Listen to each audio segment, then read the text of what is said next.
في مسيرتهم الدراسية. كما يسرني تشريفكم لنا اليوم من أجل الاحتفاء والتنويه بكوكبة من صفوة أبناء هذه الأمة في مناسبة فوزهم في مسابقة التحدث باللغة العربية الفصحى والخطابة والإلقاء الشعري وتعليق دراسة النحو.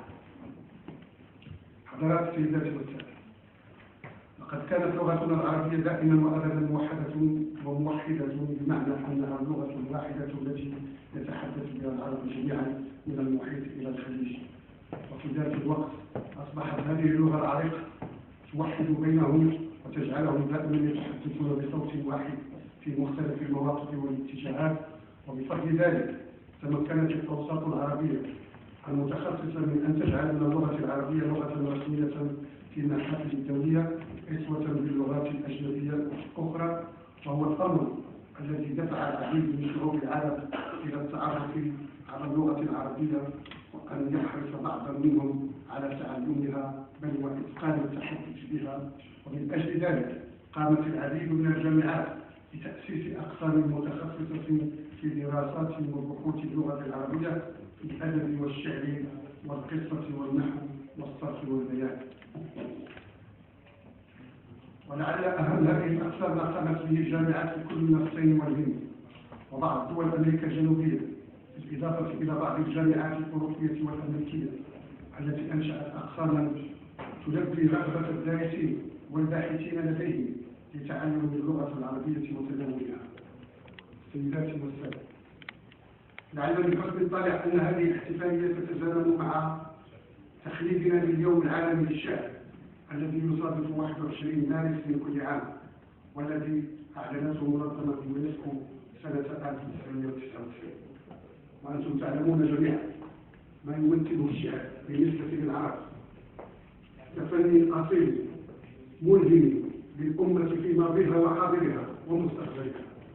وهناك العديد من القصائد التي نظمها شعراءها حبا للغتهم العربية واعتزازا بها وتأكيدا لمكانتها في ماضينا وحاضرنا.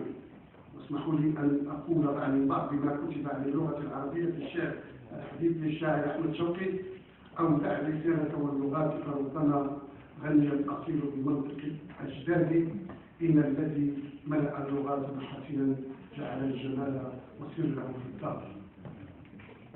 وهي لغة تراثنا في كل العلوم والمعارف، كما أنها اللغة الرسمية للحوار والتخاطب المعتمدة لدى جامعة الدول العربية. إيمانا من مؤسسيها بأهمية اللغة وثقافتها، فلغتنا العربية الفصحى هي رمز لهويتنا وكياننا القومي وعنوان لشخصيتنا العربية، فمن خلالها يتعرف أبناؤنا على ما خلفه لهم أسلافنا في مختلف مجالات المعرفة فيزداد اعتزازهم بحضارتهم.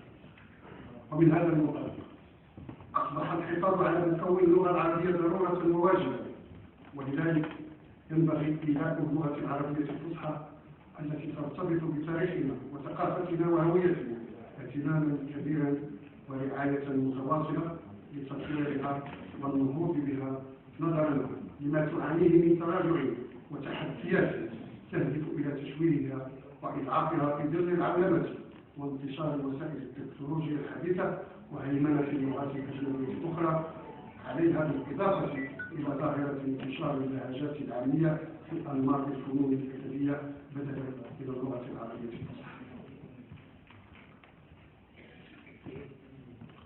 الطلبة الفائزون، إنكم بتنافسكم وتطوقكم على أقرانكم في إتقان اللغة العربية الفصحى وتعميق دراسة النحو وفنون الخطابة والإلقاء الشعري هو ما يدعونا إلى التفاؤل بمستقبل بناء المجتمع المعرفة، ووطنكم سيستقبل عطاءكم وإسهاماتكم في هذا الشأن. ونصيحتي الخالصة لأبناء الطلبة والطالبات أن يقبلوا على تعلم اللغة العربية ويتفننوا في استخدامها، فهي لغة دينهم ووطنهم وآبائهم وأجدادهم، وهذا لا يتعارض مع تعلم اللغات والعلوم الحية الأخرى. السيدات والسادة، إن جامعة الدول العربية قد أولت منذ نشأتها وما تزال مسألة النهوض باللغة العربية اهتماما كبيرا، أشير هنا إلى ما تقوم به جامعة الدول العربية الآن في مجال حماية اللغة العربية. الجامعة العربية تسعى لإيجاد اختبار موحد وشامل على مستوى الدول العربية، وذلك بالتعاون مع الجهات المعنية في هذا الشأن. وعليه تعقد الأمانة الأمن المنتداها الثاني هذا العام، والذي ينظم بشكل دوري بمناسبة الاحتفال باليوم العالمي للغة العربية تحت عنوان اختبارات الكفاءة اللغوية، وذلك خلال الفترة من 18-19 ديسمبر 2016 بمقر الأمانة العامة. كما تم أن تتصدر أهمية وحماية اللغة العربية وأولويات العمل العربي المشترك على جميع المستويات وبمختلف الأصعدة، لأنها مسألة مرتبطة بالسيادة والانتماء للأمة العربية. وفي الختام أغتنم هذه المناسبة الموفقة بوجودكم في رحاب جامعة الدول العربية لكي أتقدم بخالص الشكر والتقدير لوزارة التربية والتعليم بجمهورية مصر العربية على جهودها المتواصلة لدعم اللغة العربية ورعاية المتفوقين والموهوبين من الطلاب العرب في مجال اللغة العربية الفصحى والخطابة والإلقاء الشعري وقواعد النحو. والشكر موصول إلى جميع القائمين على هذه المسابقة. كما أتقدم بخالص التهاني لأولياء أمور الطلبة الفائزين على جهودهم المبذولة لدعم أبنائهم وتشجيعهم على التشبث في الحرف العربي. وتجدد التهنئة للطالبات والطلبة الفائزين على مواهبهم الخطابية ومهاراتهم اللغوية التي أبانوا عنها خلال المسابقة، والتي أهلتهم للفوز عن جدارة والاستحقاق. فهنيئا لهم مع تقديرنا الخاص للأساتذة الأجلاء على جهودهم ورعايتهم لطلابنا من أجل الرقي بمستوى كفاءتهم وتكوينهم.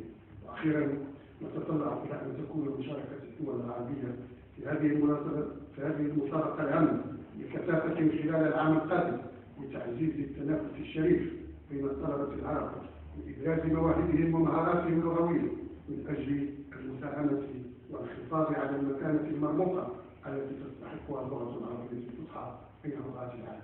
والسلام عليكم ورحمة الله. نشكر سعادة المستشار سعيد الحافي نائبا عن معالي الأمين العام لجامعة الدول العربية. وهذه هي الجامعة التي تجمع العرب. وصدق الشاعر حافظ إبراهيم حين قال: فما لكم أيها الأقوام جامعة إلا بجامعة موصولة السبب. فنحن دائما في حاجة إلى التوحد وإلى اجتماع الشمل حتى نستطيع أن نواجه التحديات التي تلاقيها أمتنا من كل النواحي. ومن هنا وجب علينا أن نعترف بأهمية جامعة الدول العربية في تلاقي الإخوة العرب الذين يكون لهم دائما الفضل في توحد الصفوف وإعادة لم الشمل. والآن حان موعدنا مع كلمة معالي وزير التربية والتعليم يلقيها نيابة عنه الدكتور رضا حجازي، فليتفضل الدكتور رضا حجازي. السيد الأستاذ المستشار سعيد الحافي ممثلا عن السيد الأمين العام الأستاذ الدكتور نجيب العربي أمين عام جامعة الدول العربية، السادة ممثلو الوفود العربية، السادة الأفاضل من قيادات وزارة التربية والتعليم الفني، أبنائي وبناتي الطلاب والطالبات، السادة الحضور، السلام عليكم ورحمة الله وبركاته. أبعث لكم بتحياتي الأستاذ الدكتور إلهي الشربيني وزير التربية والتعليم. ويعني هو بيعتذر عن الحضور الحقيقة لوجود ظرف طارئ اليوم صباحا. الحقيقة بتقول كلمة قبل ما أقول الكلمة مع الوزير.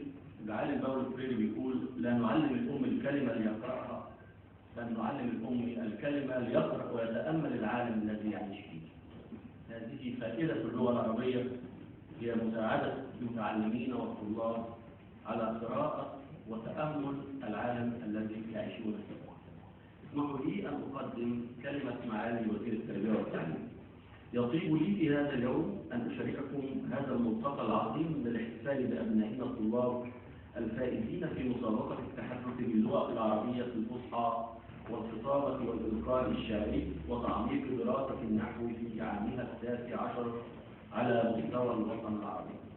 إن إقامة هذه المسابقة التي تتم في إطار التعاون المثمر بين وزارة التربية والتعليم الفني وجامعة الدول العربية تهدف إلى رفع مستوى الطلاب في اللغة العربية ومهاراتها الأربع، وتنشيط مهارات التحدث بالفصحى بكل ما يريد الطالب أن يعبر عنه، وهي تتيح الفرصة أمام أبنائنا الطلاب لعرض مواهبهم المتنوعة في فن الخطابة المرتجلة والإلقاء الشعري المعبر وغيرها من الأعمال التي تدخل في إطار الأنشطة التربوية المرتبطة باللغة العربية من أجل تحفيزهم وتشجيعهم على التفوق والإجابة، وبث روح المنافسة الشريفة بينهم وتعزيز ثقتهم بأنفسهم وتعويدهم على تحمل المسؤولية، فضلا عن تعميق ولائهم وانتمائهم لأمتهم العربية.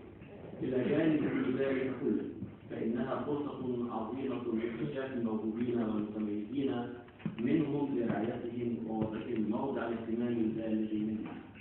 وفي هذا المقام أنتهز هذه الفرصة لأتقدم بخالص الشكر على الجهود التي قام بها الفريق المنظم لهذه المسابقة الجديدة ولجان التحكيم، وكذلك لا يفوتني أن أثمن الجهود التي قامت بها الجامعة العربية الموقرة من تنسيق مع الدول العربية المشاركة واستضافة لهذا الحفل المبارك، فلهم منا كل الشكر والتقدير والامتنان.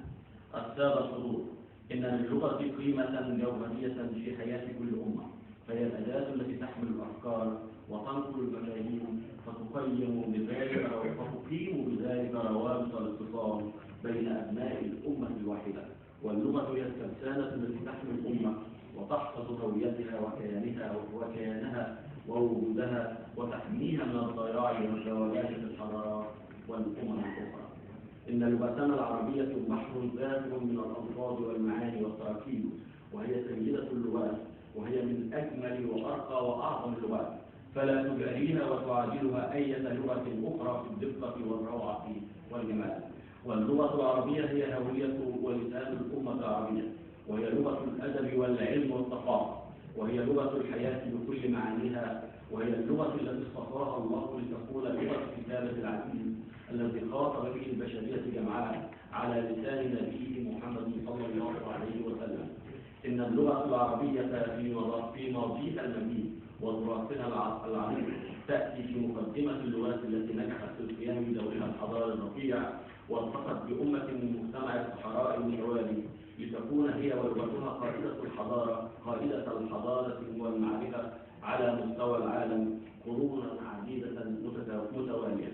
لكن اللغة في حاضرها اليوم في حاجة إلى أن تتذكر ماضيها المجيد وتستجمع قواها لمواجهة متطلبات الحاضر والمستقبل في المجال المعرفي والحضاري، وأن تنتهي بفضل وعي وهمة أبنائها للقيام بدورها الحقيقي في المحافظة على الهوية واستعادة بعض ملامح مجدها. السادة الحضور، إن النشاط هو جزء مهم من المنهج المدرسي بمعناه الواسع الذي يترادف فيه مفهوم المنهج والحياة المدرسية الشاملة لتحقيق النمو المتكامل للتلاميذ، وكذلك لتحقيق التنشئة والتربية المتكاملة المتوالية. فالأنشطة المدرسية أي كانت تسميتها تساعد في تكوين عادات ومهارات وقيم وأساليب تفكير لازمة لمواصلة التعليم، كما أنها تشكل أحد عناصر المهمة في بناء شخصية التلاميذ وفقرها، وهي تقوم بذلك بفعالية وتأثير يدفع طلابنا إلى التفكير السليم وإلى التميز في الأداء. ويقع على أحد دور المسابقات التي تمثل أحد ألوان الأنشطة في تحفيز أبنائنا الطلاب على اتباع أساليب التفكير العلمي السليم في التعلم والبحث والدراسة، مما يؤدي إلى زيادة التحصيل العلمي. وفضلا عن ذلك فإنها تشعل فتيل المنافسة بين أبنائنا الطلاب وتنتج لنا مبدعين يحصدون مراكز متقدمة ويضيفون إلى مسيرتنا العربية إبداعات نعتز ونفتخر بها. الحضور الكريم، انطلاقا من كل ما سبق فإن الوزارة تولي اهتماما بالغا بالأنشطة التربوية لما لها من تأثير بالغ ودور رائد في إثراء العملية التعليمية، وإيمانا منها بأنها معمل التفريغ الحقيقي لكل الطاقات النافعة، فإنها تقدم الدعم الكامل لكل أبنائها الموجودين في كافة الأنشطة الثقافية والفنية والعملية والرياضية وغيرها من الأنشطة، سواء كانت أنشطة صفية أم لا صفية، للكشف عن المواهب الصغيرة والشابة لتتم رعايتها والعمل على تشجيعها وتطويرها. السادة الحضور، إن التفكير في مستقبل اللغة العربية قضية بالغة الأهمية في الفكر العربي المعاصر، وله صلة وثيقة بسيادة الأمة العربية على ثقافتها وفكرها وعلى كيانها الحضاري والسياسي والاقتصادي في المقام الأول، وعلى حاضرها ومستقبلها، فهذه قضية سيادة بالمعنى الشامل للكلمة، وليست مجرد قضية لغوية وأدبية وثقافية. ولذلك فيمكن أن نقول بثقة واطمئنان إن مستقبل اللغة العربية قضية أمن قومي بالمعنى الحقيقي، لأن حياة الأمم في حياة لغتها وقوتها وازدهارها، فإذا ماتت اللغة واللغات تموت باعتبارها كائنا حيا، أو ضعفت أو انهارت ضاعت الأمة ضياعا لا يبقي لها أثرا في الحياة. لذا يجب علينا بذل قصارى جهدنا من أجل الحفاظ عليها والارتقاء به والعمل على النهوض بها في مختلف المجالات. السادة الحضور، وختاما اسمحوا لي أن أتقدم بالشكر الجزيل لجامعة الدول العربية لما قدمته من دعم وتعاون صادق، وأخص بالشكر قائد في رأسها الأستاذ الدكتور نبيل العربي الأمين العام لجامعة الدول العربية، وأتوجه بالتحية لكل القائمين على هذه الاحتفالية وعلى إخراجها بهذا الشكل المشرف، كما أتقدم بخالص الشكر لكل القيادات التربوية ومشرفي الأنشطة الممثلي للوفود العربية على مشاركتهم الفاعلة في هذه المسابقة، كما أتوجه أيضا بخالص الشكر والتقدير لهؤلاء الآباء والأمهات الذين بذلوا كل غال ونفيس من أجل أن يصل أبناؤهم إلى هذا المستوى المتميز والمشرف.